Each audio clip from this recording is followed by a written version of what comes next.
Shut up and sit down.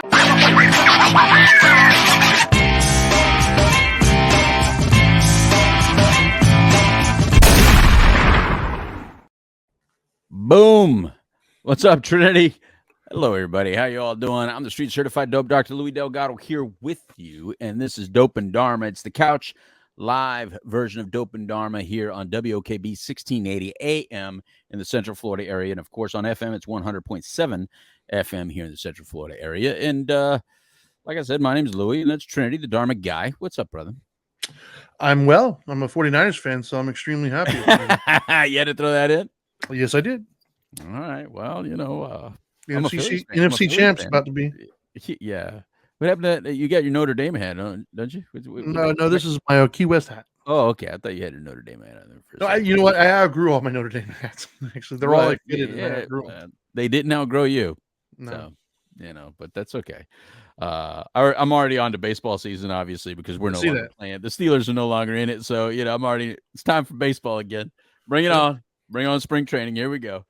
But, yeah, you're having a good look, man. In all honesty, you guys are doing fantastic.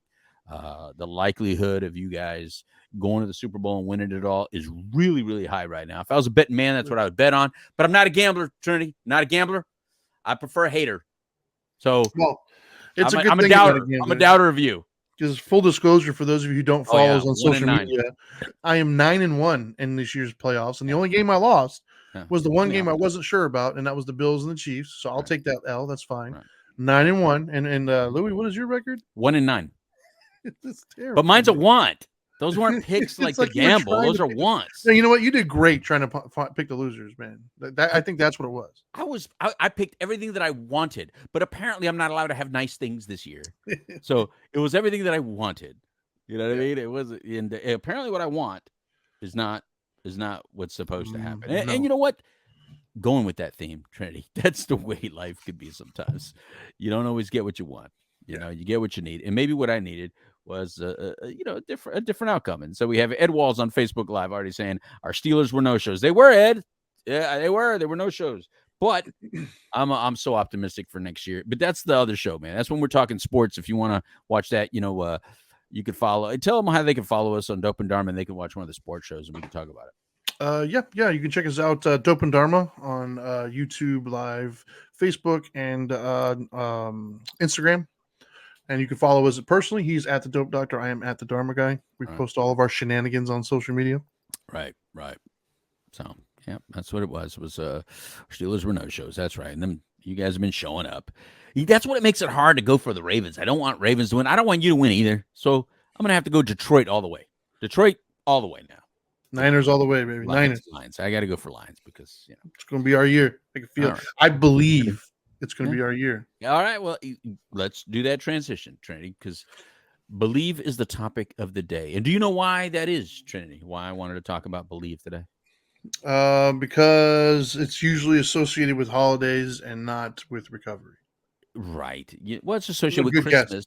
Guess. Yeah. Good guess, wasn't it? Christmas specifically, right? You got to believe. You got to believe in Santa.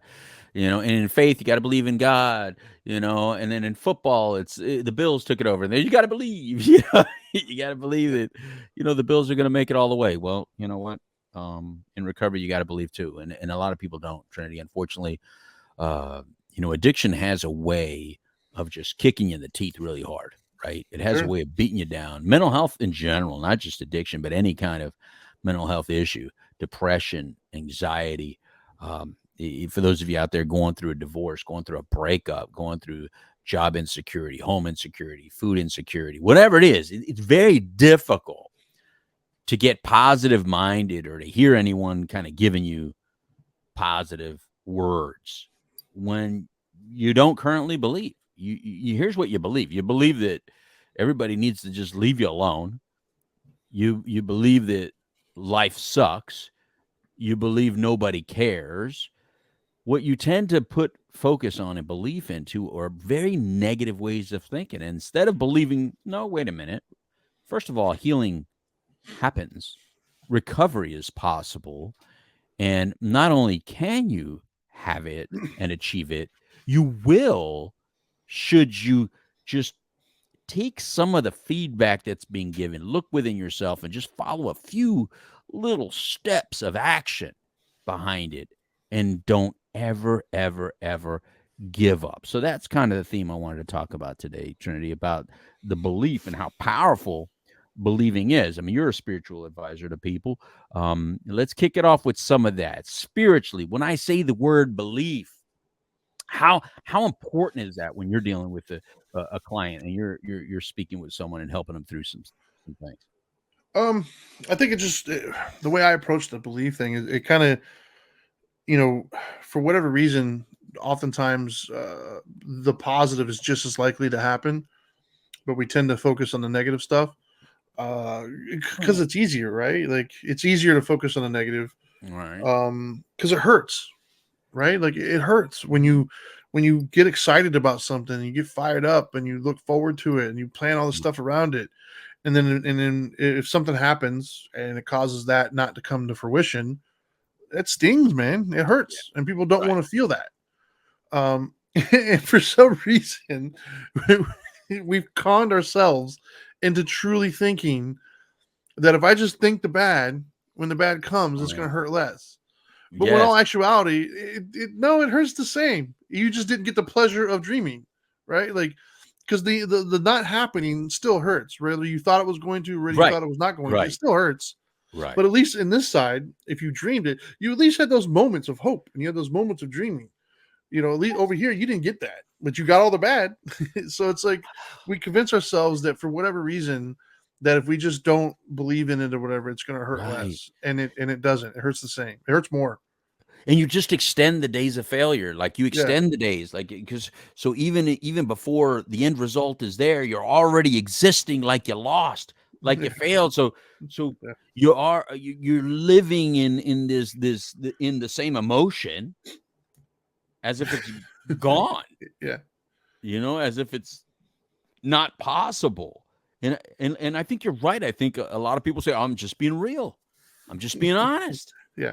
It's like, you know what it reminds me of, though? It actually reminds me of, God, there was, I had one of my like Dharma dailies, or I don't even remember if that's what it was called, but when I would post like phrases or something like that. Yeah.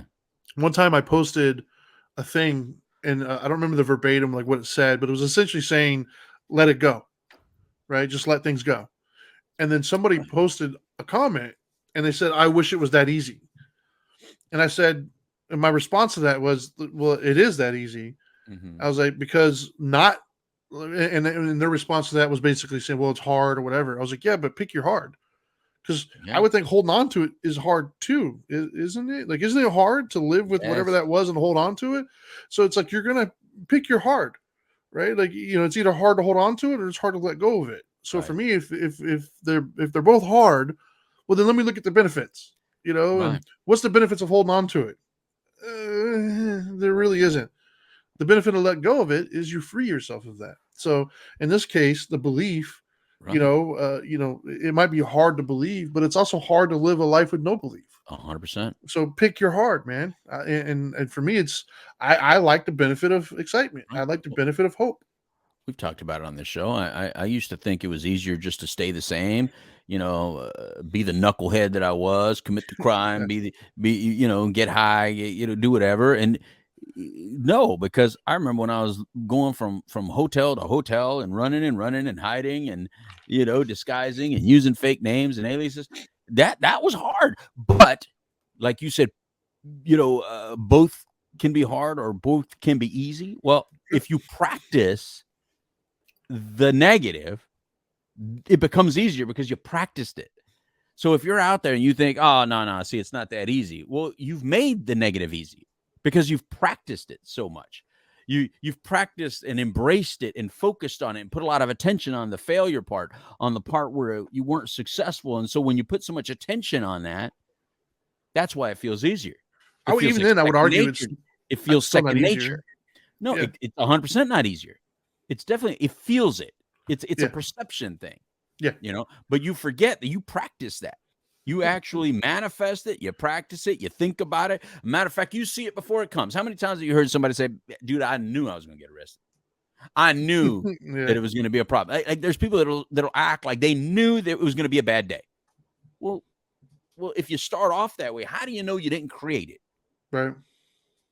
And I'm not saying all the time. I'm not one of them foo people that believe, you can manifest everything. But I do believe I do believe there's a power to positive thinking, and I'd rather focus on that. I'd rather take more control of it than say I have zero control of it. I'm a human. I like to control things. It's part of being human. But I also know when to let go, and when to let go is I'm going to do the next right thing, and however it ends up, at least I know I put forth the best effort. So I give myself the best opportunity just in case luck is a thing, just in case accident is a thing, or just in case my effort is a thing. Whatever it is, I put myself in that position. Because if you don't even get up and get out of your chair, you're not even in position, right? Right. It's like look, we were talking about football, right? Some people look at those interceptions that were tips like they're not real interceptions. No, they're real interceptions. They may not be 100% on the quarterback, but they're real interceptions. And you know why that guy got that interception? Because they put themselves in a position to be within a few feet of that play. And when they put themselves within a few feet of that play and it got tipped up, it's Oski. They went for it. They put themselves in that position. So you have to give them credit for that. It's still an interception. It's not like, oh, here's interceptions that you actually caught without being tipped, and then here's the ones that, of course, you got it. It was tipped up. Doesn't work that way. Not in life and not in anything. Yeah, I mean, I would argue that there is something to be said with manifestation, right? But I wouldn't personally subscribe to it on a metaphysical level, like where you just think it and it happens. I personally don't subscribe to that. Right. The way I subscribe to manifestation, if you will, is if you have something set in your mind that, like when my son tells me, "Oh, it's going to be a bad day," I tell him, "You're right." Yep. In that sense, he's going to manifest it. That doesn't mean that anything is going to happen differently today than it would have had he said it's going to be a great day. Mm-hmm. It's all going to happen the same. What the difference is his perspective. He's going to look at it from a negative sense. So therefore, everything that happens, he's going to instantly find the negative in it. And so that way he can reinforce his own belief that it's going to be a bad day. And I'll see, I told you, blah, blah, blah. Even though the exact same thing could have happened, but if you had said it's going to be a great day, then you'll have a different perspective on it. Right. So in other words, it's, the exact same thing happens. The only difference is the perspective on it. And so, same thing with belief, right? Like if you believe, we'll use the sobriety example. If you believe that 30 years of sobriety is a possible thing, then you're going to approach each situation with this little carrot out there and make decisions as if that carrot exists, and you're more likely to get to it. Whereas if you think it's not, well, then the first opportunity that you get to go against your sobriety, you're going to, because you're already assuming it's going to fail anyways. So it's almost like a self-fulfilling prophecy kind of way.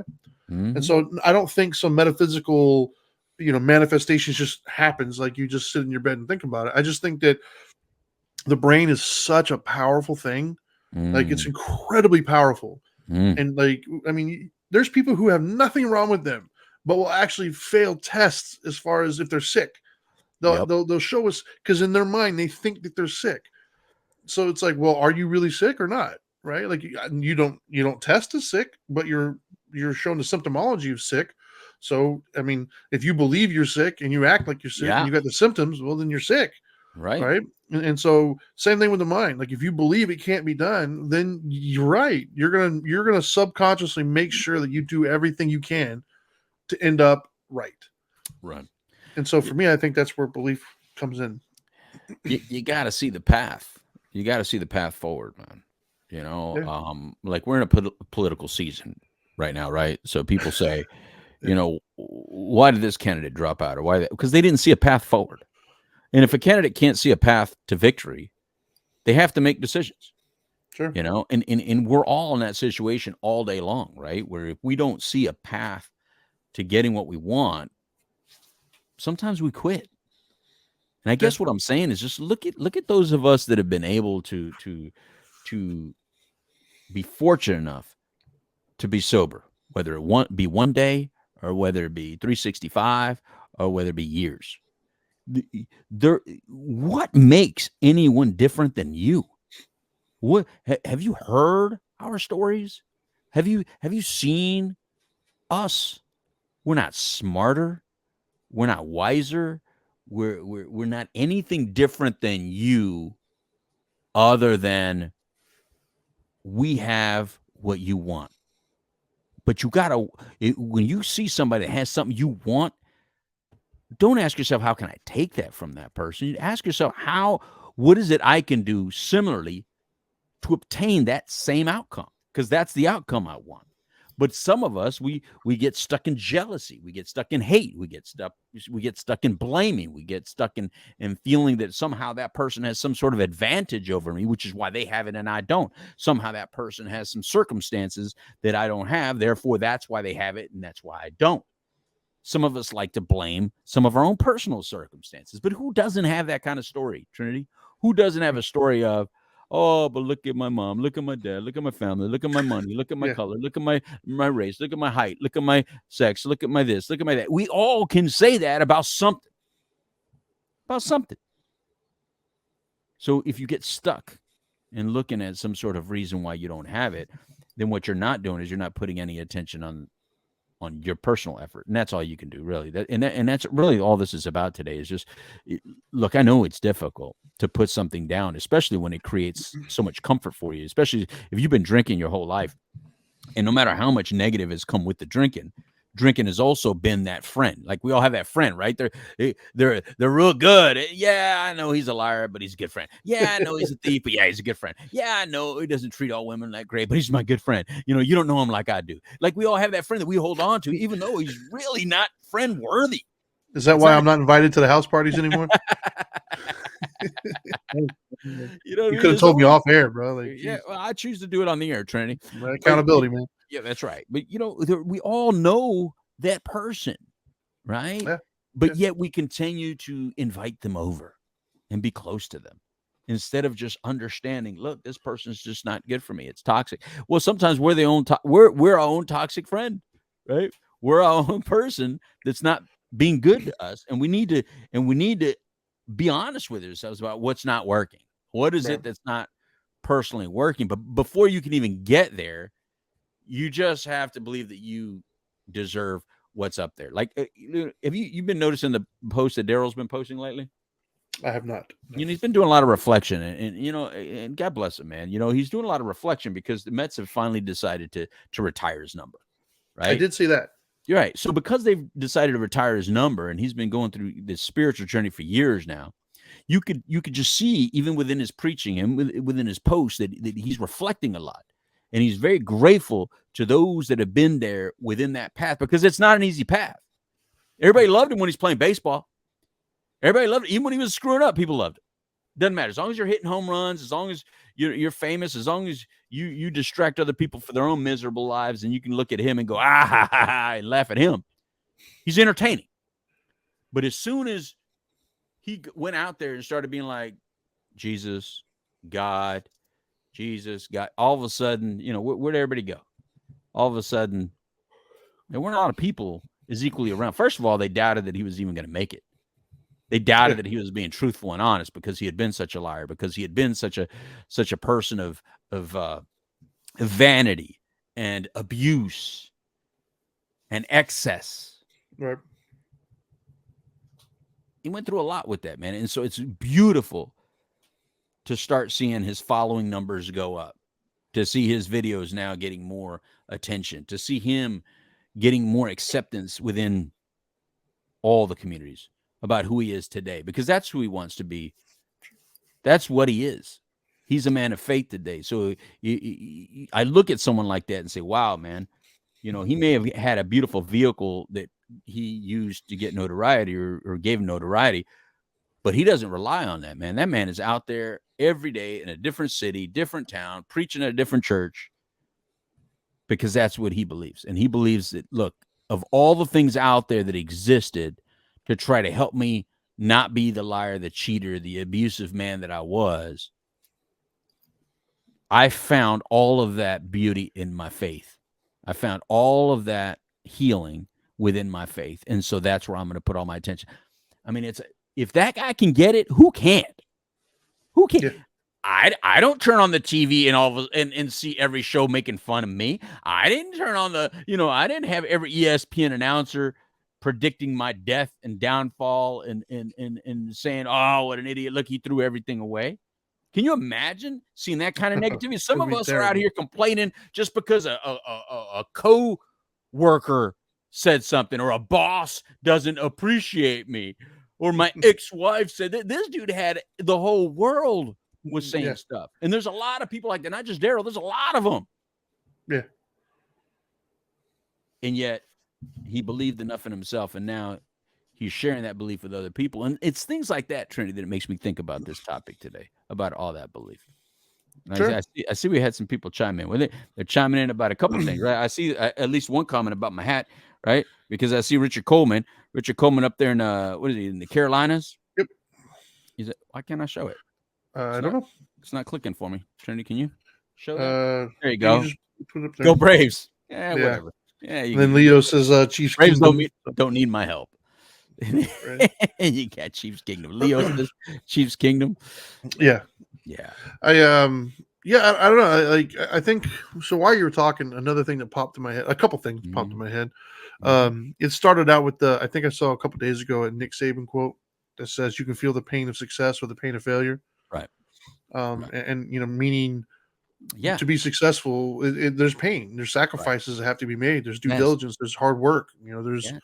There's things that you're going to have to do. And then if you don't do any of that, then you're going to have to deal with the pain of saying, "Hey, I'm not where I think I should be." And so when I hear belief, another thing that just kind of what I tend to focus on now, because I heard it so much especially in the groups in the addiction world. Right. And then I also hear it like with my own kids sometimes, some of their friends, acquaintances I've had over the years. The thing that I think that a lot of people really do struggle with, and there's probably various reasons for it, but the end result is the same. And that is, they don't believe the path, right? Like they don't believe that if this, then this, right? They come up with all these excuses and all these reasons, and it's fear, right? Like it's this fear that somehow I'm not enough, or somehow they don't believe the path. Like, work the program, basically, in the addiction world. Right. It sounds so painfully simple, right? And the same thing with spirituality, right? When people talk to me about the Buddhist philosophy, I tell them it's simple, but it's not easy, because it is simple. There's no first of all, the Buddhist philosophy to me is not a religion, and anybody can practice it, right? It's some basic common sense stuff. Right. And I can't tell you how many people over the years I've talked to that were expecting some crazy, mystical, soothsayer type of thing. And when I break it down from oh, well, yeah, I mean, that's simple. It's like, yeah, it is simple, but it's not easy. It's not easy to walk that path, right? And so I think that too many people don't trust the process. They don't trust that if I just put one foot in front of the other, I will eventually get to my destination. Yes. They just don't. Yes. For whatever reason, and like I said, there's a multitude of reasons, and we all have our own, individual stories, but none of it changes the path. The path is always there. Right. No matter how, if I'm driving in the car and I got my headlights on, I can't see the rest of the street, but I'm trusting that path is still there. Right. Doesn't matter. The rain is coming down, the sleet and everything. I'm still driving forward because I'm pretty sure it's, if I keep going, I'm going to end up there. Right. But in life, we don't do that. And I think, that's part of the problem is we have to trust the process. We have to trust, and it's hard, right? There's a lot of obstacles. And that's the thing is what I've noticed as I've gotten older is the obstacles will change. Some of them will be amazing and hard to overcome. Some of them will be simple, and they'll change year to year based upon your situation and who you're around and what your goal might be. But the path never changes. The older I get, the more I realize the path is exactly the same path it's been my entire life, man. Right. Put in some hard work and some effort, make some good decisions, choose the future you over the present, whatever it is that's in front of you. It's the same. No matter what issue I've ever had in my life, the path has always remained the same, no matter what my problems were around it. And, and it took me some age and some wisdom to finally get to the point where I could see the path clearly and start to walk it. That doesn't mean it's easy. I mean, but once again, the pain of failure, the pain of success. Right. It is hard to make good decisions daily. It's hard to think of the future self. It's hard to make the right the next right decision. It's hard, man. Everything inside of me wants to take the bad decision sometimes, man. It's easier just to sit around and do nothing. It's easier to not engage or to whatever it might be. Like it's so much easier in the moment to do that. But the results are so much harder to deal with. The drain on you emotionally, the self-loathing, all the stuff that comes with that is so much harder to deal with. And so I think that we have a hard time believing the path, even though it's been there. It's just so easy not to change, because we're used to that effort. That the effort of not changing is something we're accustomed to, right? And I'm glad you said trust the process, because that is 100% what you have to do. Yeah. But when you've lied to yourself so much, Trinity, I mean, how can I trust me when I have failed me so many times? I've lied to myself. I know what a liar I've been. I know what kind of person I've been. So of course I think everybody's lying. Of course I think nobody's telling me the truth. Of course I think nobody cares, because I don't care. If I don't care about you, how can I possibly believe that you care about me? If you have your hand out and you're saying, listen, man, I want to help you through this, man. I can help you with this. Well, if I say that, but I don't really mean it, how can I believe you really mean it? Or if I've trusted somebody and they used it against me and they abused me and they hurt me, and it was somebody important to me, like a father figure, a mother figure, an uncle, a coach, someone that I okay, I trust you, and then they lied to me, or they hurt me, or they backstabbed me in a very serious way, it's hard to trust again. We constantly measure the next person by what the last person did. But can you say, have I always been true? Have I always been an honest person? Have I always been exactly the same? I know some of you out there say, yes, I always tell the truth. I'm always good. Whatever. Most of us, we haven't always been. But we want a second chance. I mean, maybe I haven't asked for it specifically like that. I can't recall a time actually going, hey, can you give me a second chance? But I thought about it. I really did want it. I wanted a chance to begin again. Every city I moved to in those early years, I wanted to change my identity completely. I always thought this is a new beginning.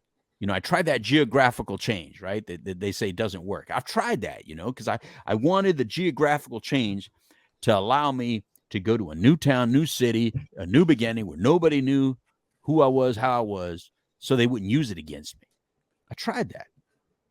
But I followed myself. And so I found myself constantly, when I'd come home from the city that didn't know me, when I'd come back home to the bed, guess who knew me? Me. I knew me. And so I would doubt this person. I would doubt that person. I had all these thoughts and feelings and emotions and stuff I wasn't used to, because now I'm not medicating myself. And when you're no longer medicating yourself, you start having thoughts and feelings that you've never experienced before. So it's very, very difficult, because it's like learning to walk again. You know what I mean? It's like when I got the surgery and I had to learn how to walk again and learn how to get balance again. That was difficult, but there was no way in my head I was thinking, okay, it's hard, so I guess I'm not going to walk again. I guess I'm just going to sit down and lay down and not move again. No, because there was activities that I'd like to engage in again. And I knew that in order to engage in those activities, the brother had to move. So I had to move, right? Whereas when it came to things like the strangulation that addiction had over me, or self-doubt had over me, or insecurity had over me, it was real easy to want to sit back and not fight at all. I posted this past week that I will overcome thing. It was Martin Luther King Day, and I know typically when we think of someone like Martin Luther King, unfortunately, we like to put him in a color box. And what I mean by that is, there's people that just look at him, it's just about slavery, because that's what he talked about, right? He was talking about freedom. He was talking about, we shall overcome. I may not get there with you, blah, blah, blah, right? And we try to put him in just that little box. But I don't look at Martin Luther King that way, because as a kid, that's not how it resonated to me. I'm a Latino. So if I required a Latino to give me all my life lessons, then I'm missing out on a lot of great leaders that aren't Latino, right? Like, if I'm going to be one of these people that says, if it doesn't look like me, sound like me, then I can't relate. No, because I had so few Latino teachers. Most of you out there don't speak to me in Spanish. So I had to learn English and do it in the English way. I had to live in this world, right? Not my world, not the world I go home to where my parents are speaking Spanish. my family, they're speaking Spanish. So much had to adapt and change. So I take a leader like a Martin Luther King, and to me, the way it resonated to me was when he said, "I will overcome." For some reason, that one little sentence, Trinity, that one little sentence meant so much to me. It just meant so much to me, and I can't explain why that. Of all the leaders out there, of all the things have bbeen said, and I'm sure Chico and the Man said something important too. I'm sure Cheech from Cheech and Chong said something important too. But when Martin Luther King said it, "I will overcome," I took it very seriously, and I wrote that on my shoe. And Trinity, I don't write on my shoes. I don't write on my clothing. I don't damage my property like that. You know what I mean? I don't even write on my skin, Trinity. I don't even have a tattoo. I don't even write on my skin. And I wrote, "I will overcome" on the side, on the white part, of the sole. So because I sit with my legs crossed. And so it was always right there. I will overcome. And it meant something to me because I wanted to overcome it. I wanted to overcome that despair that I was feeling, that pain I was feeling, that anxiety I was feeling, the hate towards everyone. Trinity, I hated everyone, but I hated everyone because I hated me. I mean, I wouldn't have said that out loud. I told everybody I hated them. I hated people. I believed it. But when I can reflect on it now, and I'm a lot more mature these days, and I can be more honest these days, and I'm a lot less fearful of vulnerability these days, I can say, no, I really hated me. I hated the box that I put myself in. And I hated how I constantly failed myself. I had so much promise. You have so much potential. And for some reason, I couldn't keep it. I'd always screw it up. I'd always sabotage it for whatever reason. And so I put that on my shoe, and it meant something to me. And that's why it's got me feeling and thinking the way I'm thinking right now. And I'm sorry if someone looks at me taking Martin Luther King and as a Latino relating it to my addiction. I'm sorry if that offends you. I'm not saying it in an offensive way. And if you're easily offended by that, I recommend that you get a therapist and process through that, because you're making it about you. And I'm telling you something about me. And so how can that be wrong? We're talking about me. I'm not talking about you. I'm telling you how someone great said something very impactful and something meaningful. And I think it breaks color barriers. It breaks racial barriers. It breaks even intent. There's a lot of good things that people have said, and we've taken what they've said and we created it for our own intent and our own purposes. And that's what you're supposed to do. So when I say believe, guess what? Santa Claus doesn't own that word. Santa Claus doesn't own the word believe. You can't say, "Oh, you said the word belief. That's a Santa thing. You're a misappropriation of Santa Claus." No, man. What? I'm saying believe because I'm asking you to believe in yourself, because you don't believe in the Tooth Fairy. You don't believe in Santa Claus. You don't believe in the Easter Bunny. And guess what? You don't believe in a sober, healthier you. You don't believe in a happier, successful you. Just as much as you don't believe in those things. And when you start believing in something greater than yourself, and when you start believing, regardless of what you think proof has been, because I will make the argument that the proof has been around you the whole time, but you've been fighting it. You've been fighting it. It does me no harm to believe in Santa Claus, Trinity. None. None. Yeah. Think about it. It does me no harm. So what? I didn't get a quarter under my pillow, from the Tooth Fairy, It does me no harm to believe in the Tooth Fairy.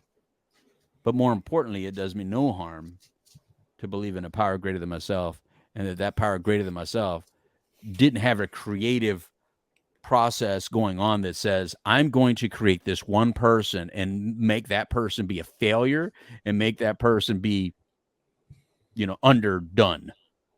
Undercooked in the mental capacity to succeed, undercooked emotionally to be able to handle problems. Would you ever believe, Trinity, that anything that could have created you would have made you for the purpose of failure? Never really thought of it, I guess, but no. It's impossible. Yeah. The only possibility is with creation comes process and progress. Those are the things that come with creation. When you create something, you create it to function. You don't create something for dysfunction.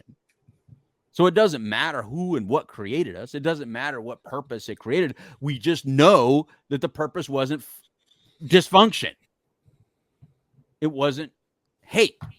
It wasn't damage. It was survival of the species. And if survival of the species is a true thing, and I believe that it is, then how is me sitting alone in a hotel room, feeling sorry for myself, hiding from the law, continuing the species? It's not. It wouldn't even continue in my own life. Go. Yeah. I mean, there was something you said a while back that I wanted to touch on that I felt compelled to put out there. We've obviously covered it before, especially I think on Dharma Time. We did a whole episode towards it, but bears repeating. You said something about people letting you down, or like looking into something and they let you down, or disappointed you, broke trust. I lied to me more than anybody else. Yeah, that was what I was going to get at. Was just I wanted to reiterate that. Yeah. These other people who you claim to have hurt you, not you individual, but the proverbial you. If you're listening to this right now, if you stop back and you try to say, well, this person let me down, they hurt me or whatever, I would argue, obviously each individual case we can go through, but generally speaking, you hurt yourself with your expectations. It wasn't, that we have this weird notion, and we're all guilty of it to some extent. We don't think about it in these terms, but I'm going to break it down to is what it's actually saying. We seem to think that people's existence on life is to live up to what we think that they should have said or done or thought. Like, hey, I trusted you to do such and such and you didn't. You let me down. Well, their existence on life wasn't to earn your trust. They have their own life that they're living. They have their own insecurities. They have their own failures. They have their own whatever. You're supposed to love them where they're at. And where they're at on their journey. And so they didn't disappoint you. You disappointed yourself by expecting that you knew the outcome already. I'm not saying that we can't find things, displeasurable. There's plenty of things in my life that I would prefer for different. But this notion that, well, it should be this or it ought to be this or you should have done, says who? Like, we have to get that kind of concept out of our head. That's what's causing a lot of your suffering, a lot of your problems. Like life itself or that person in your life, their whole purpose in life isn't to do what you think they should do. Like, you don't control that. You don't have the roadmap. So we have to get over that concept. And that to me, I think interferes with the belief, because you want it on your terms, the way you think it should go. And if it doesn't, then, well, you got let down and I don't believe, what's the point? It's not going to work out the way. Stop. You're not driving the car, man. You're the passenger. That is a lesson that I try to get across to a lot of people, man, is this notion of the way things ought to be. If you get so focused on the way things ought to be, you won't see how they are. And I think that interferes with the belief, because, oftentimes people, like somebody will come to me and they'll complain because I don't know, their life isn't going the way they think it should, right? And somebody upset them at their job or whatever, like little annoyance in the day that just didn't go the way they thought it should go.